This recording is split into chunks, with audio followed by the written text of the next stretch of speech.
We're going to begin with the rising violence in our community here in Houston. This weekend, more than 24 people shot. That's right. In one case in the Heights, a 1-year-old was grazed by a bullet in a road rage incident.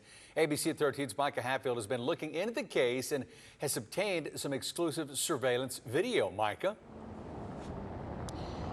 Gina and Eric, the shooter in this case is still on the loose, and there's very limited information about who that person is. But we know that this situation could have been much worse. There was a 27-year-old man who was shot several times and a 1-year-old who was grazed by a bullet right here on this neighborhood street. They both are expected to survive. That's the good news. And don't forget that last night was Halloween. While we were watching surveillance video earlier today, the street was just swarming with trick-or-treaters. Houston police say the unidentified suspect in a black SUV and the victim, who witnesses say was driving a dark-colored sedan, first came in contact on the North Freeway. They were headed southbound and got into a road rage confrontation at the North Loop. Police say both parties ended up taking the exit to North Main Street. Exclusive surveillance video obtained by ABC13 shows the victim's car trailing closely behind the suspects. They go out of sight of this surveillance camera, but they couldn't have gotten far. HPD responded to the shooting steps away from the home with the cameras at about 7:40 on Sunday night. They say the suspect shot the victim twice and grazed a 1-year-old inside that car with the bullet. Other children were also in the car, according to police, but they were not injured. 20 seconds after the suspect and victim's cars were first seen on camera, the suspect's car is seen headed the opposite direction on Pecor. This weekend was extremely busy for Houston police, and the violence wasn't in one concentrated area. There were 16 shootings across the city. 7 people were killed, 22 were shot and injured by gunfire. It's part of a disturbing trend in Houston, increased violence. This year, we've broken 400 homicides. With 2 months left in the year, HPD tells us there have been 416 so far. That's compared to 327 at this point last year, a time when we were reporting historic increases. And still, from 2020 to 2021, homicides are up 27%. In the Heights, Micah Hatfield, ABC13 Eyewitness News. And this busy weekend for Houston police is only the latest in what seems like an incredibly long list of busy weekends for police. Crime is just not going down in our city. No, but the number of crime fighters is. And that caught the attention of our 13 Investigates team and reporter Ted Oberg. Ted's in here in the studio with us now to explain their latest project. Ted? Yeah, Gina and Eric, you just heard it from Micah. Houston homicide up 27% this year. We all agree Houston needs as many officers on our streets as possible. And it's not just murder that Houstonians need help with. Look at this. We started here. It is a look of 5 years of 911 calls for desperate emergencies. In police speak, it's priority 1 calls. Things like a burglary in progress, assault, a shooting in progress, happening right now. Over 5 years, those calls are up 17%. But now let's add in the number of Houston police officers who are available to respond to those emergencies. Crime fighters. And those numbers are going down.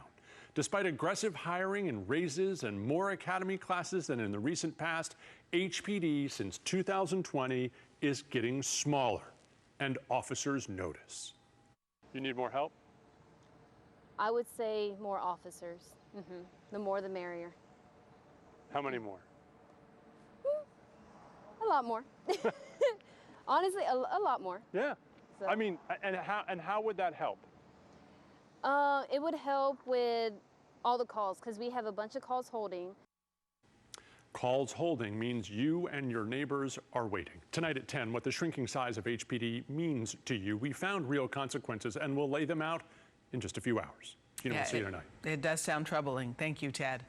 Well, a mother accused of abandoning her children with the corpse of their brother apparently also lived with the boy's remains for several months. Gloria Williams appearing in court this morning on charges of injury to a child and tampering with evidence.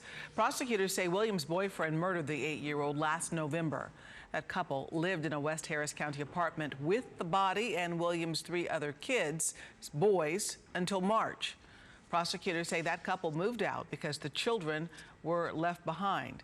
Williams sent groceries to the apartment once a month and paid the rent so those remains wouldn't be found. Authorities found the horrific situation when the oldest child, a 15-year-old, called 911 2 weeks ago.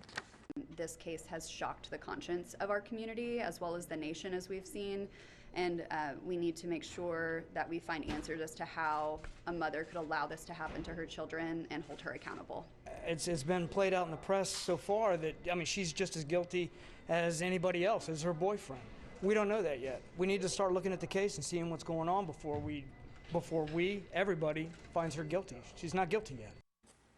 Williams will be back in court later this week for a bond hearing. Today, the judge indicated the bond wasn't high enough, but the defense said it needed more time to review the case. Tomorrow is Election Day, and while there are no state or federal seats up for grabs, there are local races like school board officials. The races are nonpartisan, but they've become politically charged over the past year because of the pandemic. ABC 13's Maya Shea joins us live with a look at one of these heated races here. Maya? Yeah, that's right. You know, we're here at West University Place. Right behind me is West U Elementary. This is sort of ground zero for one of the most hotly contested school board races. Now, typically school board races are sleepy affairs focused on local issues, but now it's anything but nonpartisan. Being a West U Elementary parent, Corey Trimpatazi is pleasantly surprised that so many fellow parents are interested in the District 5 school board race. Really excited to see so many people passionate about school board and about our children, and that they're really looking out for the wellness of our kids. But as a pediatrician, seeing signs that say unmask our kids dotting her neighborhood signals this is no run-of-the-mill school board election. Caroline Walter is the District 5 challenger getting the most attention. She's listed among a slate of candidates supported by the Harris County Republican Party. The Walter insists she's focused on the kids. I've accepted every endorsement offered to me. I've accepted every screening offered to me. Unfortunately, the only endorsements offered to me were Republican-related endorsements. Incumbent trustee Sue Dygard and another challenger, Maria Benzon, both identify as Democrats. Dygard says the focus on divisive issues like masks and critical race theory is frustrating. There are a lot of issues that seem to be getting raised in this election that have nothing to do with school board. They're not decisions that we make or things that we have authority over.